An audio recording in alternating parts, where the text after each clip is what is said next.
तीन प्रश्न है।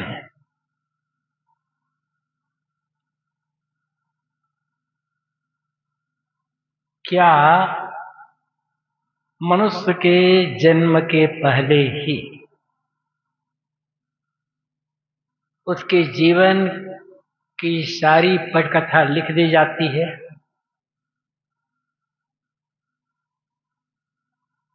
और उसी के अनुसार से जो लिखा गया है उसके अनुसार से ही आदमी कर्म करता है,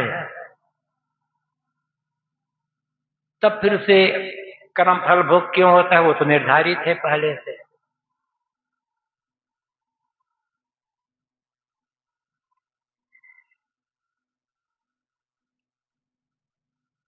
कुछ लोगों की ये धारणा है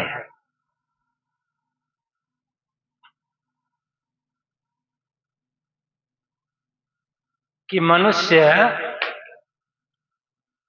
स्वतंत्र नहीं है, नियति के अधीन है। जैसे ये कहा गया कि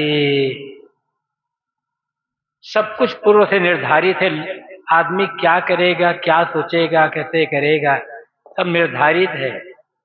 इसे कुछ लोग नियति कहते हैं। एक ट्रैक है, बिल्कुल जैसे गाड़ी ट्रेन एक ट्रैक पर चलती है।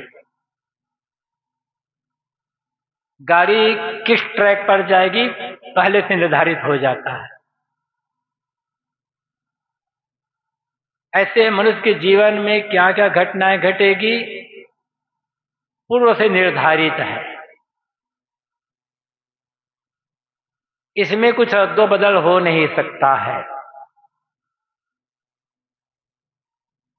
तब तो आदमी पूरी तरह से परतंत्र है।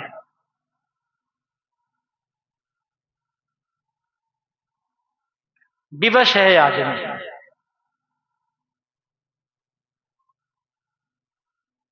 तब फिर ज्ञान वैराग्य संयम साधना का कोई मूल्य नहीं हो। कहेंगे ज्ञान वैराग्य भी पहले से निर्धारित है,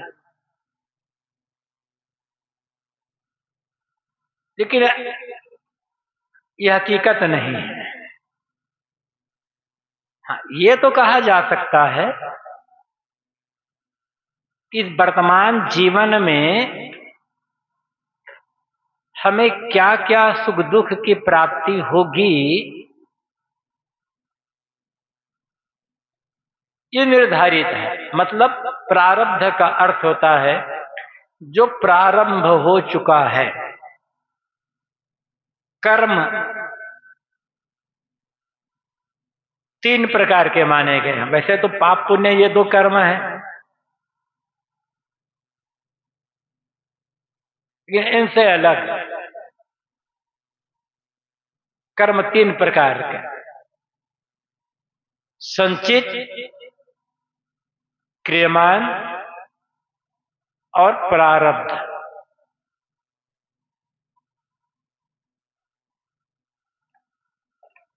पूर्व जन्म के जो कर्म, पूर्व जन्म मतलब जब जब ये जीव मनुष्य शरीर में आया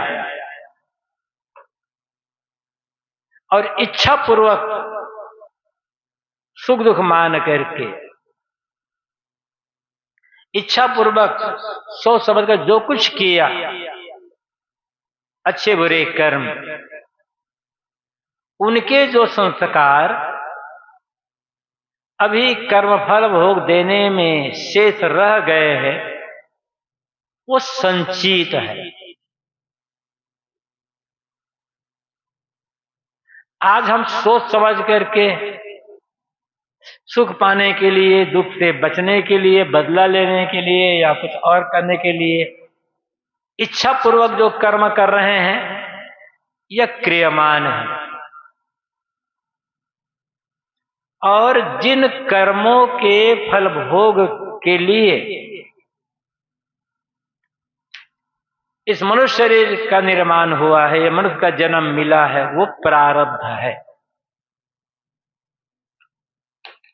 प्रारब्ध किसका क्या है, कैसा है, किसके जीवन में कौन सा सुख दुख आएगा, कौन घटना घटेगी, ये कोई बता नहीं सकता, सर्वथा अज्ञात है। लेकिन उनका फल भोग आएगा, जब फल भोग आएगा तभी पता चलेगा, और इसे रोका नहीं जा सकता है। इसके लिए आदमी विवश है। किंतु क्रियमान कर्म, आज हमें क्या करना है क्या नहीं करना है, राग करना है कि विराग करना है, भोग करना है कि योग करना है, सेवा करना है या कि लूटना है, रक्षा करना है या हत्या करना है, इसके लिए आदमी स्वतंत्र है, परतंत्र नहीं है। जिधर जाना चाहे वो आदमी जा सकता है। इसीलिए ये मानव शरीर को कर्म भूमिका और मोक्ष भूमिका कहा गया। चाहे तो सकाम भावना पूर्वक पाप पुण्य कर्म करके नए कर्मों का निर्माण कर ले, और चाहे समस्त अशुभ कर्म जो पाप कर्म है उनको मनसा वाचा करवाना छोड़कर जो करना है शुभ ही करना है, पुण्य ही कर्म करना है, किंतु वह भी निष्काम भाव से, फल भोग फल की चाहना से रहित होकर, तो नए कर्म का निर्माण नहीं होगा। और जब नए कर्म का निर्माण नहीं होगा तो जो संचित कर्म है पहले के, जो फल भोग देने के लिए शेष रह गए हैं, उन्हें आगे बढ़ने के लिए कोई रास्ता नहीं मिलेगा। ज्ञान वैराग्य के आग से वे ध्वस्त हो जाएंगे। निष्कामता से संचित कर्म खत्म हो गए, क्रियमान कर्म, अब फल भोग लेकर के प्रारब्ध खत्म, तो जीव का मोक्ष हो जाएगा।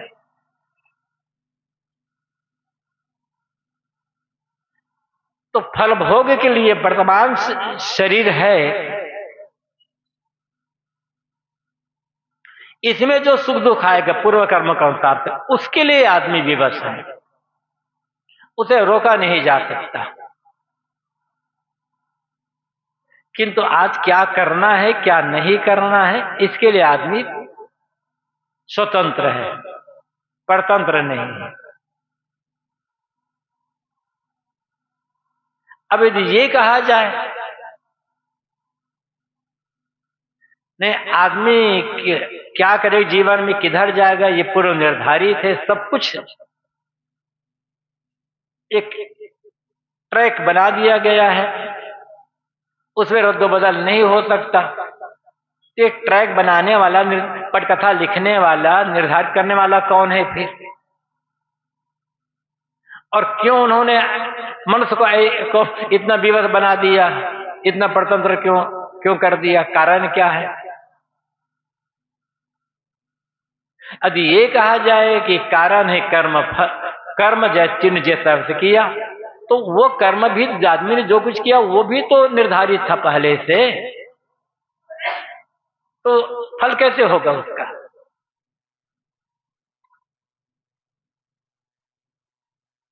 तो आदमी को क्या करना है क्या नहीं करना है ये निर्धारित नहीं है।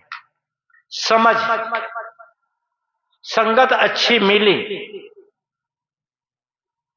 अच्छी बुद्धि मिली, अच्छी प्रेरणा मिली, सन्मार्ग में लग गया आदमी, पाप कर्मों का त्याग कर दिया। संगत गलत मिल गई, निश्चय गलत हो गया, बुद्धि गलत हो गई, प्रेरणा गलत मिली, बुरे कर्म की ओर चला गया आदमी। वर्तमान संगति का असर होता है, प्रभाव होता है। इसलिए चाहे साधु हो चाहे गृहस्थ हो, उसे बराबर अच्छी संगति करते रहने की आवश्यकता है। यदि अच्छी संगति नहीं मिल रही तो खोज कर अच्छी संगति करना चाहिए। रोज नहीं कर तो समय समय से अच्छी संगति करने की आवश्यकता है, ताकि एक प्रेरणा मिलती रहे, बल मिलता रहे।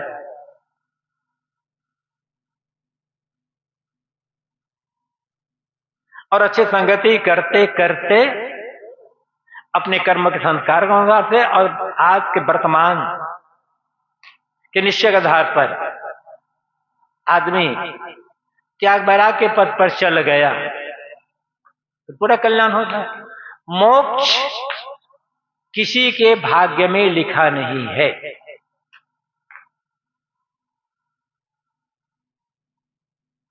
मोक्ष के लिए वर्तमान की निश्चयता, वर्तमान की संगति, वर्तमान की निश्चयता और उस निश्चयता के अनुसार फिर कर्म साधना। कोई मोक्ष नहीं देगा, नियति में होगा तो मोक्ष मिल जाएगा। जब नियति हो जाएगी तब हम त्याग वैराग का काम करेंगे, ऐसा नहीं है। कोई आपको प्रेरणा देना नहीं, माला ने आकाश में बताने बैठा नहीं है। आपकी जैसी सूझबूझ होगी उस ढंग से आप करेंगे।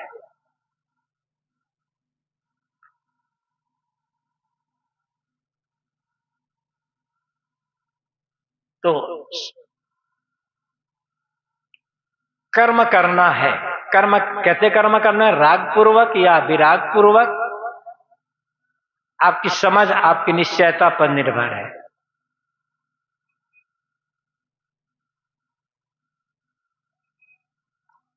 कबीर परिचय में श्री गुरुदास साहब जी ने कहा है,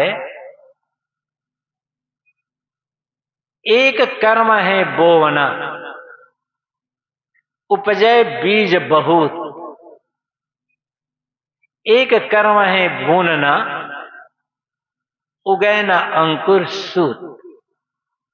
बीज को जमीन में बोना एक कर्म है। उस कर्म परिणाम क्या होता है? सैकड़ों हजारों गुना फल की प्राप्ति। और उसी बीज को आग में भूनना भी एक कर्म है। परिणाम क्या होगा? बीज अंकुरित ही नहीं होगा। राग पूर्वक कर्म, थोड़ा भी कर रहे हैं आप कर्म कर राग पूर्वक, वो जीव को भवसागर में भटकाने के लिए पर्याप्त है। और विराग पूर्वक निष्काम भाव से आप बहुत कर्म कर रहे हैं, जरा भी बंधन नहीं बनने वाला है। इसलिए ये निर्धारित नहीं है। और रही बात कर्म की,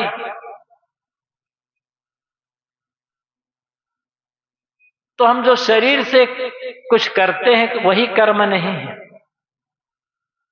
जो मुख से बोल रहे हैं वो भी कर्म है। मन में सोच रहे हैं वो भी कर्म ही है। और हम जो मन से सोचते हैं ना, वो कर्म बहुत गहराई तक जाता है। उसका संस्कार बहुत गहराई तक जाते हैं। शरीर की तो सीमा है, मन की कोई सीमा नहीं है।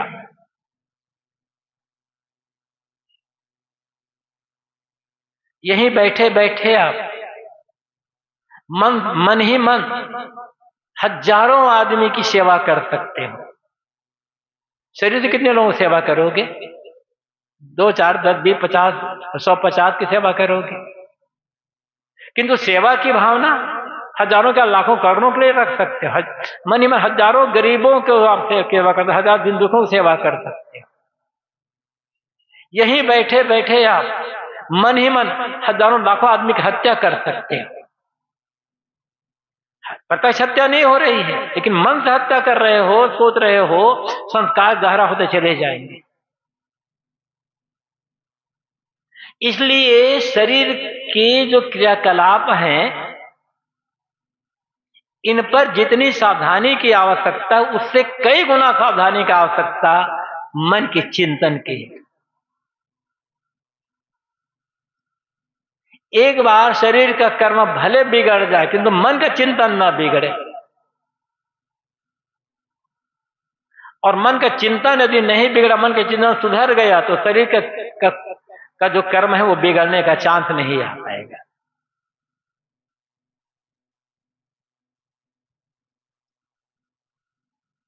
अब हर आदमी अपनी मान्यता के लिए स्वतंत्र है।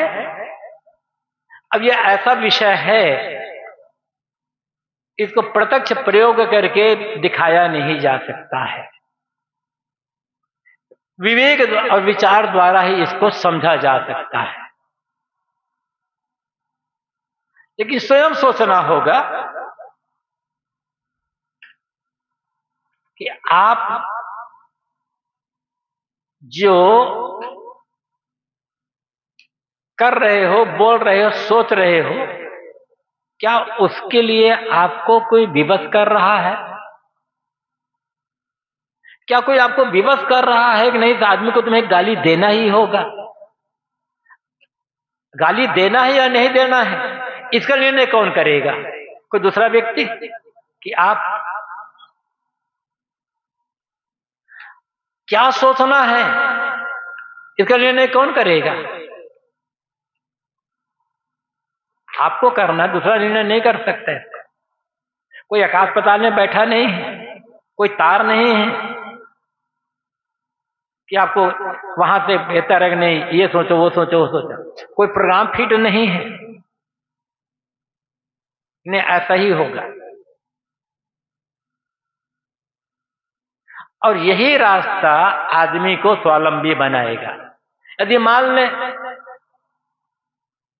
सबको तो निर्धारित है, हमारे करने से, हमारे सोचने कुछ होगा ही नहीं, हो तो नियति का खेल है, सब कुछ लिखा जा चुका है, तब तो हम परावलंबी बन गए। आप कठपुतली नहीं हैं, आप कोई ऐसा कंप्यूटर नहीं है जिसका सॉफ्टवेयर पहले से लोड कर दिया गया हो और वही रिजल्ट सामने आएगा। ऐसा नहीं है।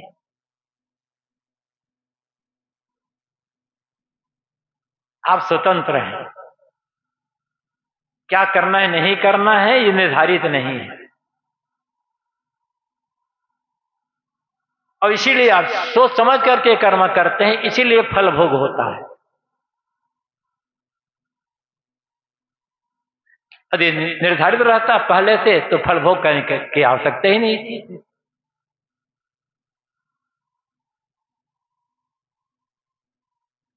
क्या कोई ऐसी शक्ति है जो पूरे ब्रह्मांड सृष्टि को चला रहा है? और ईश्वर, भगवान, परमेश्वर, परमात्मा, खुदा, गॉड कौन है, इनके क्या भेद हैं?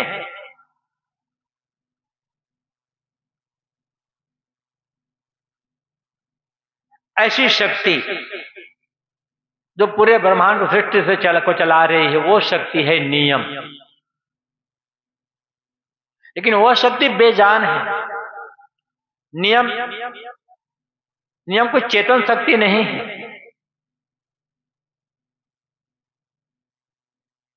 जो कुछ हो रहा है, सब कुछ एक नियम काम कर रहा है। कारण कार्य की व्यवस्था उसे आप जहां कहें तो ये भी कह सकते हैं, वो शक्ति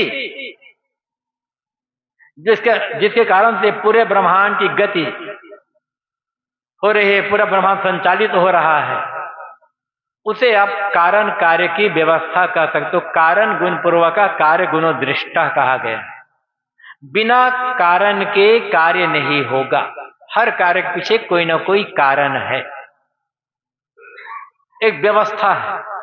और ये व्यवस्था स्वचालित व्यवस्था है, ऑटोमेटिक व्यवस्था है। मानव जगत में जो व्यवस्था है, मानव जगत में जो नियम है, इस व्यवस्था, इस नियम को बनाने वाला मनुष्य है। और इस नियम में परिवर्तन किया जा सकता है, व्यवस्था में परिवर्तन किया जा सकता है। लेकिन जो प्राकृतिक व्यवस्था है, प्राकृतिक नियम है, वह स्वयंभू व्यवस्था है, ऑटोमेटिक। हम उसको नहीं बदल सकते। इसी व्यवस्था को, इसी नियम को ऋग्वेद में रीत कहा गया है। अपने से लावोजो ने ताओ कहा इसको, संतों ने कारण कार्य की व्यवस्था कहा है, तत्वों के गुणधर्म कहा है। लेकिन ये सब अब स्वचालित है, ये चलाने वाला कोई है नहीं। क्या पानी ऊपर से नीचे की ओर जाता है तो क्या ढकेलता है कोई पानी को? तुम्हें ऊपर से नीचे की ओर जाना होगा। आग जलाओ तो आग की लपट सदैव ऊपर की ओर जाएगी। तो क्या चेतन है जो आग के लपट को नीचे को नहीं जाकर को हमें तो ऊपर की ओर ही कर रहा है?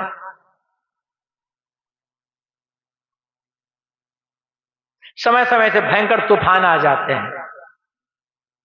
क्या कोई बैठा हुआ है वहां से एकदम नट बोल्ट खोला, तेजी से हवा बहने लग गए? ऐसा कुछ नहीं है। 2 मंजिला मकान था, नीचे मंजिल ऊपर की मंजिल। तो नीचे का मंजिल वाला सिगड़ी जलाता था, कोयला धुआं खूब ऊपर जाता था। ऊपर वाला परेशान हो जाता था। कई बार आकर कहा, भैया धुआं सिगड़ी यहीं जलाते हो, बाहर जला दिया करो, सड़क पर जाकर के धुआं ना आए।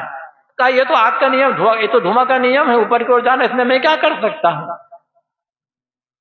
ठीक। कई बार समझाने पर नहीं समझा तो उन्होंने क्या कि ऊपर वाले ने अपने मकान के जो ड्राइंग रूम था उसमें छेद कर दिया, बाथरूम में छेद कर दिया। अब पानी वहीं डाला करे। अरे पानी गिरा, अरे पानी का नियम ही नीचे गिरना, मैं इसमें क्या कर सकता हूं? तो पानी का नीचे की ओर बहना, आग के ऊपर को जाना, हवा का तिरछी गमन करना, ये कुछ चलाने वाला नहीं है, नियम है उसका। सूरज, पृथ्वी सूरज चारों ओर घूम रही है, कोई घुमाने वाला है क्या? नियम है, प्राकृतिक नियम है, तत्वों का नियम है।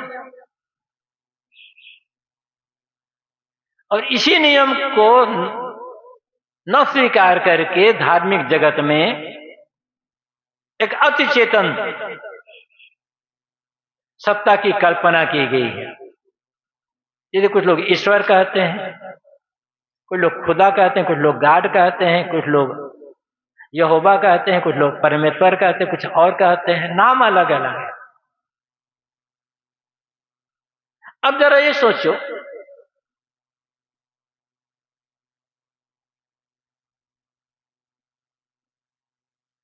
कि वह ईश्वर बिना सोचे समझे काम करता है या सोच समझ करके काम करता है?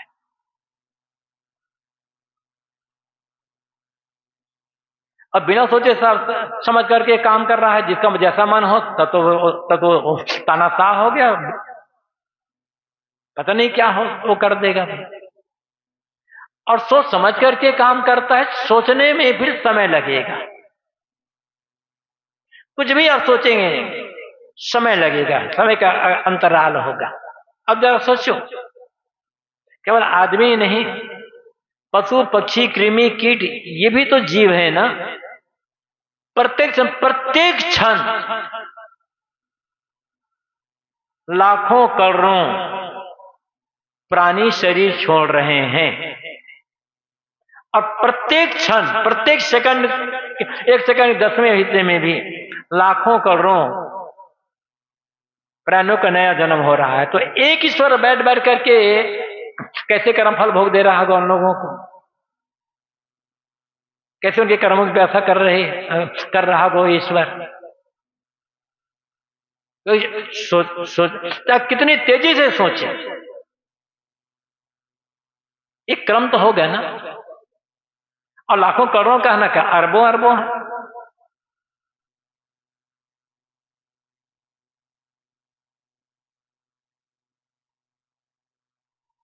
अब वो चलाने वाला जो है, यदि वो चेतन है तो दयालु है कि क्रूर है? दयालु है तो फिर वो ऐसा काम करेगा जिसमें किसी प्राणी को कोई तकलीफ ना हो।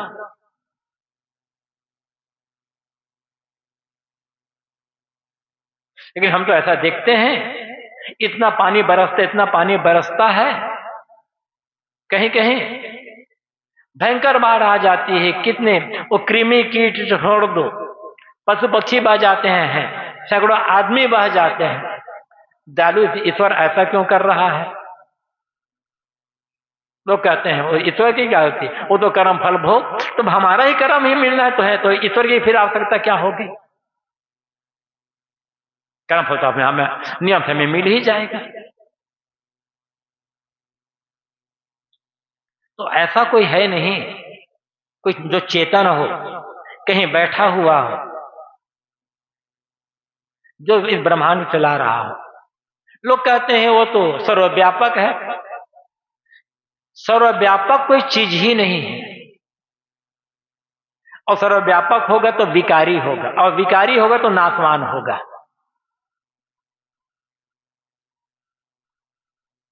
सर्वव्यापक कुछ है नहीं, कुछ भी सर्वव्यापक नहीं है। यदि कोई सर्वव्यापक होता और एक ही तत्व है या दूसरे, तो कोई एक चीज सर्वव्यापक होगी तो दूसरे का अस्तित्व नहीं होगा।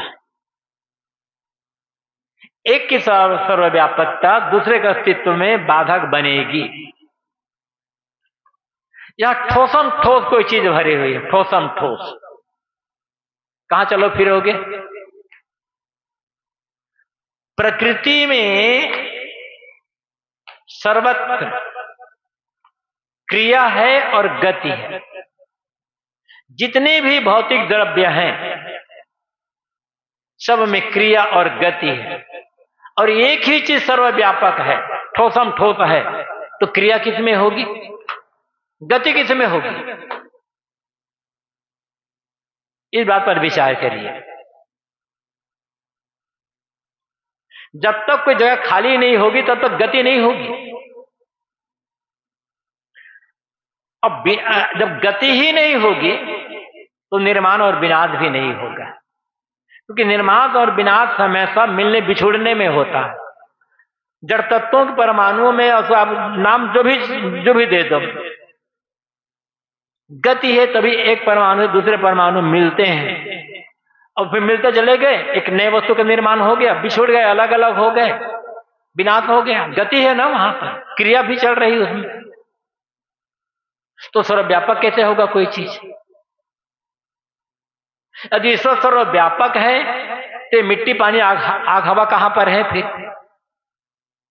इनके परमाणु कहां है? क्या ईश्वर में घुस गया है? यदि घुस गया है तो फिर ईश्वर सर्वव्यापक कहां हुआ? कोई अब नाम कुछ भी ले लो। यहां का प्रश्न यह है, क्या कोई ऐसी शक्ति है जो पूरे ब्रह्मांड का नियमन कर रही है? आप उसे कह सकते हैं नियम और व्यवस्था, लेकिन वो जड़ है, निर्जीव है, बेजान, उसमें सोचने समझने की कोई शक्ति नहीं है, तो वो स्वचालित व्यवस्था है।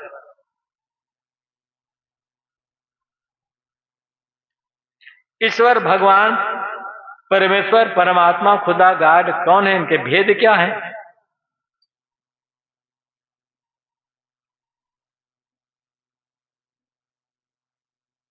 एक प्रकार से देखा जाए तो ईश्वर परमात्मा खुदा गॉड में कोई भेद नहीं है, नाम का भेद है। ये सब पर्यायवाची शब्द है। किसी ने ईश्वर कहा, किसी ने खुदा कहा, किसी ने गॉड कहा, किसी ने परमेश्वर कहा, किसी ने ब्रह्म कहा।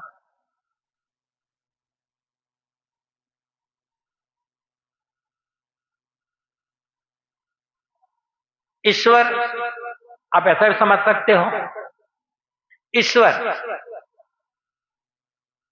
मतलब स्वामी।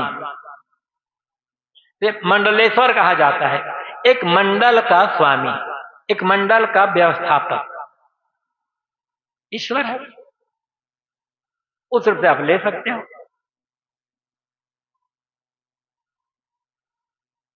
परमेश्वर परम ईश्वर, मंडलेश्वर से और बड़ा हो गया, महामंडलेश्वर हो गया तो परमेश्वर है वो। वैसे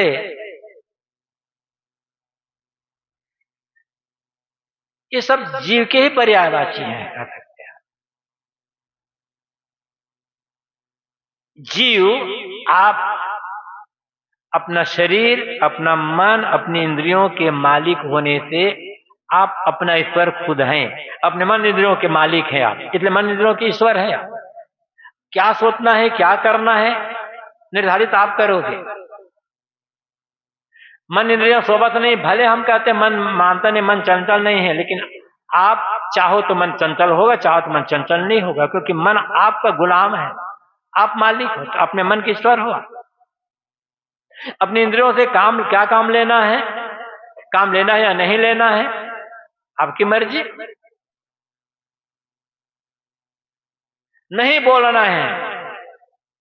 कितने लोग जिंदगी भर के लिए मौन का व्रत ले लेते हैं। कितने लोग 12-12 साल तक खड़े रहने का मौन व्रत लेते हैं, खड़े सोरी कहते हैं। 12 साल, किसी कोई 12 साल, कोई और साल, जितने दिन के लिए हम एक सेकंड भी नहीं बैठना है। खाना पीना, टट्टी पेशाब, सोना जागना, सब खड़े खड़े ही हो। आप मालिक है ना, ईश्वर है अपने शरीर के, अपने मन, अपने इंद्रियों के।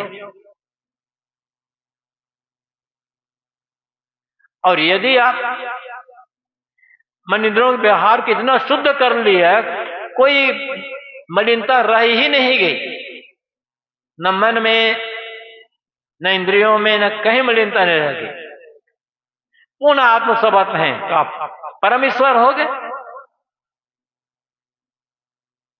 समारोह से हर आदमी अपने मन इंद्रियों का मालिक है।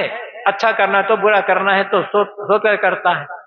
लेकिन ऐसा करते करते आपने इतना शोध लिया अपने मन इंद्रियों को, अपने आप इतनी सुवस्था प्राप्त कर ली कि अब मन इंद्रियों से कोई मलिन क्रियाकलाप नहीं है, पूर्ण पूर्ण संयम है आपका, तो आप परमेश्वर हो गए, भगवान। पुराने जमाने में संतों को, ऋषियों को, महात्माओं को भगवान कहा जाता है। भगवान एक आदर सूचक शब्द है। अरे भी कहा गया है, भग्न कर दिया है वान जिसने, उसे कहते हैं भगवान। ज्ञान से, विवेक से, विचार से, संयम से, साधना से जितने भी सारे वान अर्थात बंधनों को भग्न कर दिया, तोड़ दिया, वो भगवान हो गए। विश्राम सागर में राम और लक्ष्मण का संवाद है। लक्ष्मण ने पूछा है, जीव ईश में भेद किम, भैया जीव ईश्वर में कितना भेद है। राम ने उत्तर दिया, इतनो आहे सदैव, केवल इतना अंतर है, बद्ध दशा में जीव कहे, जब तक वो बंधन की स्थिति में है तब तक वो जीव कहलाता है, मुक्त दशा में शिव, और सारे बंधनों तोड़ करके मुक्त हो गया तो वही शिव हो गया।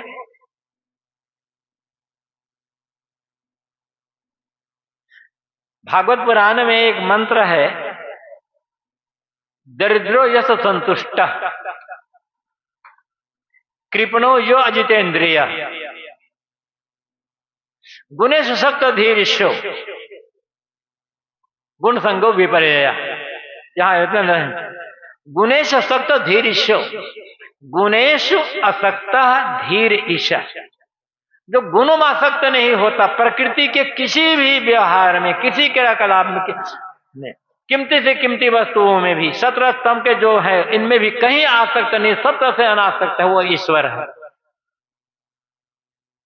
मालिक स्वामी बन गया। आप ऐसा कर सकते हैं, कोई भी ऐसा कर सकता है, हज्जी में बल है।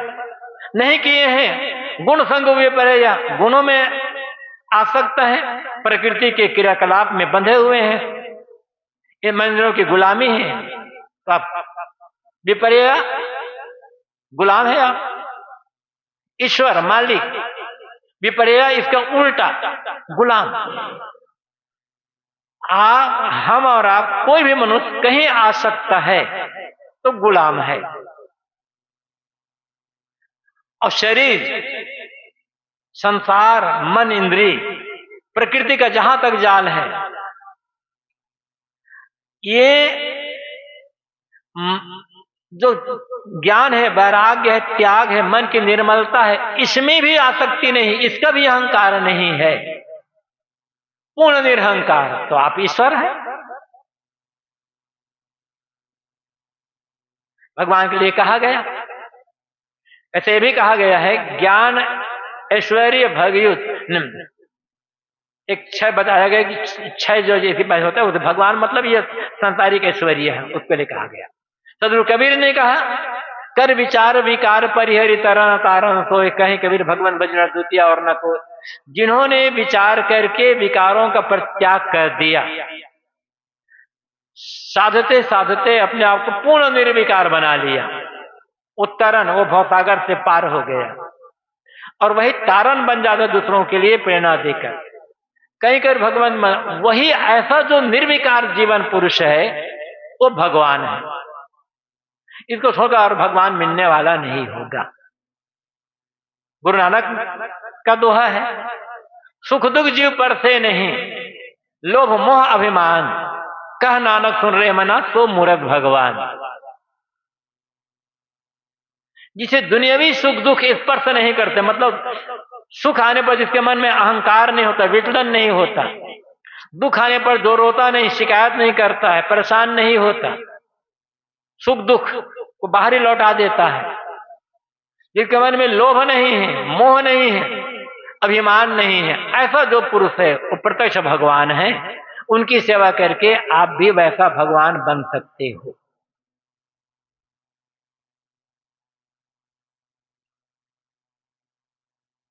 खुद मैं खुद ही हूं।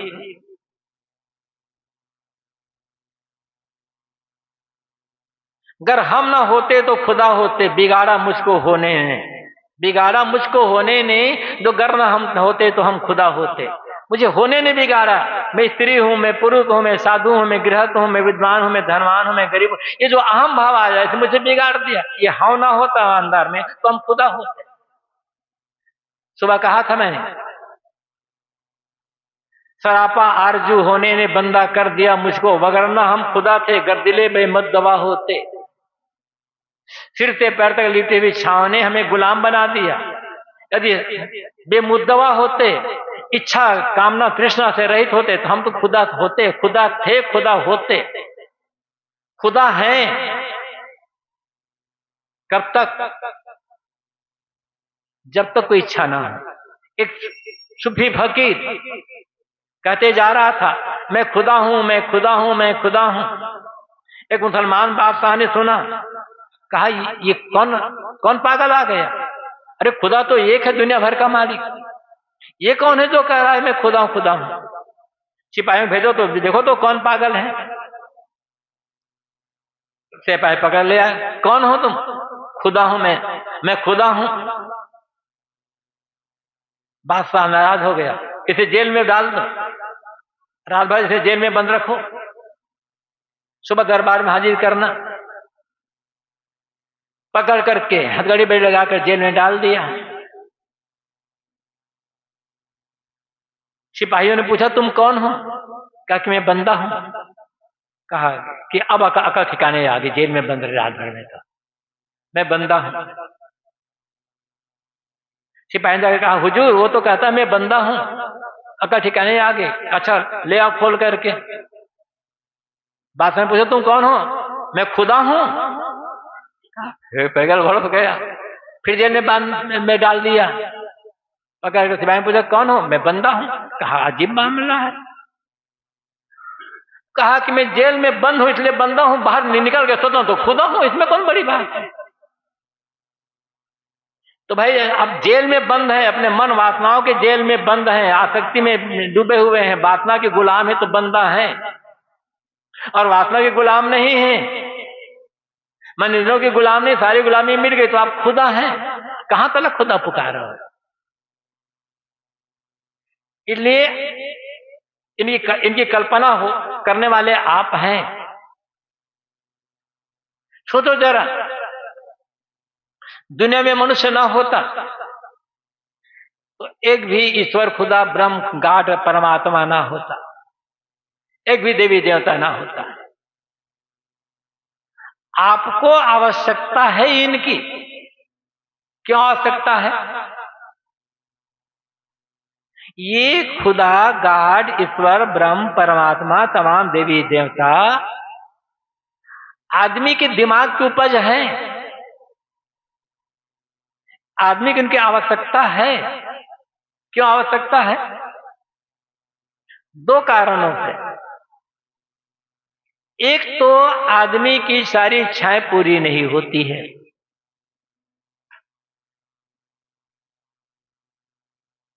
तो आदमी सोचता हमारे चाहने पूरा कोई ऐसी शक्ति होगी, तो वह कल्पना कर लिया कि हम पूजा करेंगे, वंदना करेंगे, हमारी इच्छाओं को पूरा कर दिया।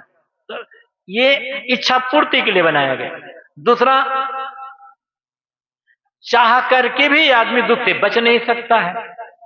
काम करता है सुख पाने के लिए, मिलता है दुख, तो सोचता है कोई ऐसी शक्ति होगी, कल्पना कर खड़ा कर लिया, सोचता है उसकी प्रार्थना करेंगे तो हम दुख से बचा हो। अपनी कामनाओं की पूर्ति के लिए और बंधन से छूटने के लिए आदमी ने ईश्वर की कल्पना की है। लेकिन आत्मज्ञान हो तो इसकी कोई जरूरत नहीं है। मुक्ति का हेतु ज्ञान है या कर्म? मुक्ति में ज्ञान और कर्म की क्या भूमिका है?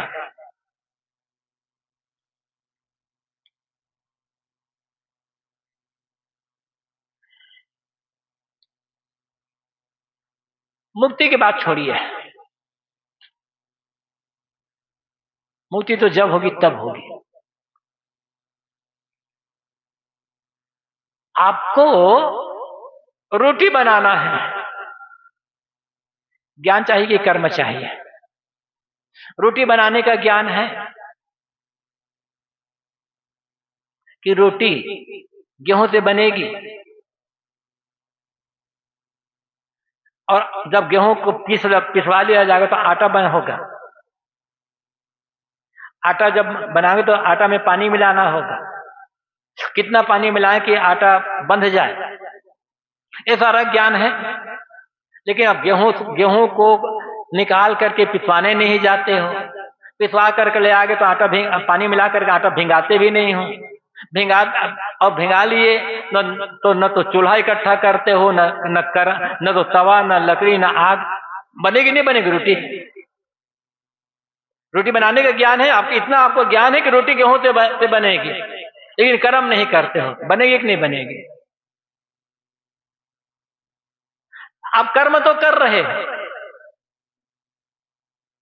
रोटी बनाने के लिए आप कर्म कर रहे हो, लेकिन इतना ज्ञान नहीं है कि आटा में कितना पानी मिलाना है। पानी ज्यादा हो जाएगा, इसे हो जाएगा, तो या तो फिर आटा एकदम इतना गीला हो जाएगा कि बेलते ही नहीं बनेगा, आटा इतना टाइट हो जाएगा कि रोटी वो फट जाएगी। इन दोनों साथ साथ रोटी बनाने के लिए ज्ञान भी चाहिए, कर्म चाहिए, और साथ साथ भक्ति भी चाहिए। प्रेम ही नहीं है या तो रोटी कच्ची रह जाएगी या तो रोटी जल जाएगी। एक रोटी बनाने के लिए ज्ञान, भक्ति और कर्म तीनों की आवश्यकता है। तो मोक्ष के लिए फिर केवल ज्ञान से कैसे होगा? मैं शुद्ध चेतन हूं, ये ज्ञान है। लेकिन मन में जो पूर्व के संस्कार बैठ गए हैं, उनके लिए आप उनको काटने के लिए ज्ञान बड़ा सेवा कर ही नहीं रहे हो। तो मैं शुद्ध चेतन हूं, इतने भर से काम हो जाएगा?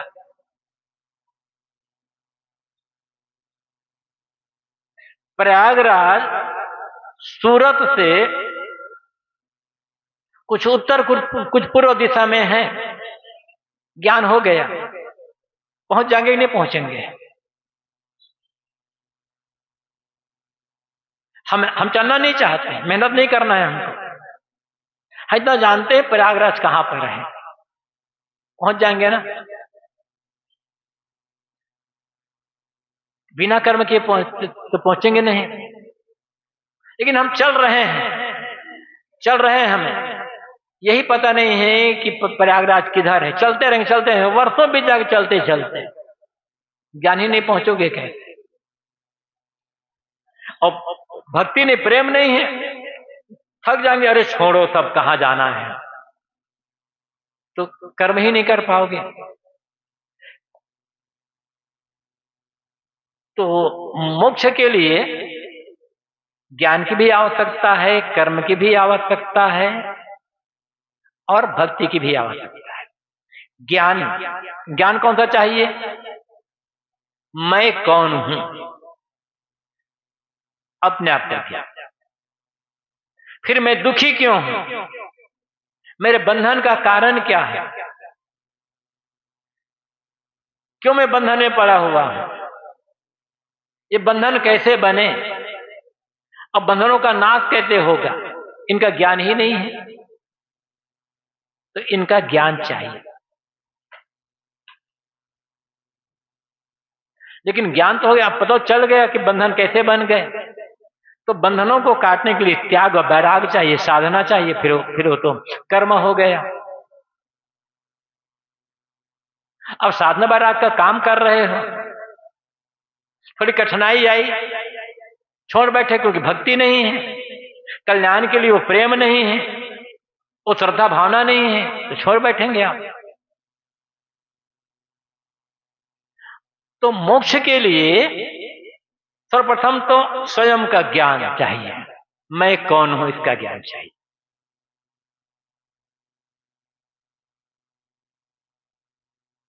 और फिर कर्म, सेवा, साधना, त्याग, वैराग, और तीनों का प्रेम। जब तक ये तीनों नहीं होंगे और तीनों दूसरे के पूरक हैं, यदि भक्ति नहीं होगी तो ज्ञान और वैराग केवल दिखावा का और अहंकार का कारण बनेगा। भक्ति ज्ञान और वैराग को संयमित रखती है, लेकिन ज्ञान नहीं है तो भक्ति अंधविश्वास में फंसा देगी, अंधश्रद्धा में फंसा देगी, भटका देगी भक्ति। इसलिए भक्ति साधने के लिए ज्ञान चाहिए, और भक्ति और ज्ञान दोनों साधने के लिए वैराग्य चाहिए, त्याग भाव चाहिए। तो इस प्रकार से तीनों एक दूसरे के पूरक हैं। न केवल ज्ञान से होगा, न केवल वैराग से होगा, न केवल भक्ति से होगा, तीनों चाहिए। हल्के भी एक समझना होगा। स्वामी शंकराचार्य ने भी कहा है, मोक्ष किसी कर्म का फल नहीं है। अमुक कर्म करेंगे तो हमें मोक्ष मिलेगा, तो भटक जाओगे। मोक्ष कर्म का फल नहीं है, मोक्ष निष्कामता का फल है। और निष्काम होने का अर्थ निकम्मा बनना भी नहीं है, फिर याद रखना। फिर वही बात है जो कल कहा गया था, कर्म करे और रहे अकर्मी। ये कर्म करेंगे तब मोक्ष मिलेगा, ऐसा नहीं। कर्म मात्र चित्त शुद्धि का कारण है। सेवा करेंगे, भक्ति करेंगे, परोपकार का काम करेंगे, शुभ कर्म करेंगे, इससे हमारा चित्त शुद्ध होगा। जितने भी कर्म हैं या तो चित्त के शुद्धि के कारण बनते हैं या तो चित्त की शुद्धि के कारण बनते हैं। और शुद्ध चित्त ही नहीं है तो बैराग क्या करेंगे? तो कर्म करना है किसके लिए? चित्त की शुद्धि। चित्त में जो मलिनता, चित्त में जो विकार आ गया है, इस विकार को काटने के लिए, मलिनता को काटने के लिए कर्म करना है। और चित्त जब शुद्ध हो जाएगा तब उसमें ज्ञान टिकेगा। और तो चित्त में ज्ञान नहीं टिकने वाला है। ज्ञान बस आएगा फिर बह जाएगा। शुद्ध चित्त में ही ज्ञान टिकेगा। और जब सही ज्ञान हो जाएगा तब बैराग। बिना ज्ञान के बैराग नहीं होने वाला है। किसे बैराग करोगे? ज्ञान ही नहीं है ना। क्या छोड़ना है, क्या पकड़ना है, क्या करना है, यही पता नहीं है, तो बैराग कितना करेंगे? फिर तो जो मन में आएगा करते रहेंगे, जो मन में आए खाते रहेंगे, जो मन में आए बोलते रह जाएंगे। इसलिए तीनों की आवश्यकता। तो प्रश्न यही है कि मुक्ति का हेतु ज्ञान है या कर्म?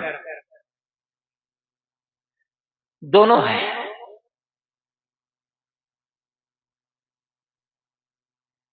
केवल एक से काम नहीं होने वाला है। मैं समझता हूं कि सारी बातें क्लियर हो गई होगी, और क्लियर नहीं हुई होगी तो आप संतों से मिलकर पूछ सकते हैं। जितना मैं जानता हूं, जितनी मेरी समझ है, उस हिसाब से मैंने बताया है। समय पूरा होने जा रहा है, 2-4 मिनट बाकी है। बस 5-7 मिनट आप शांत होकर के बैठे।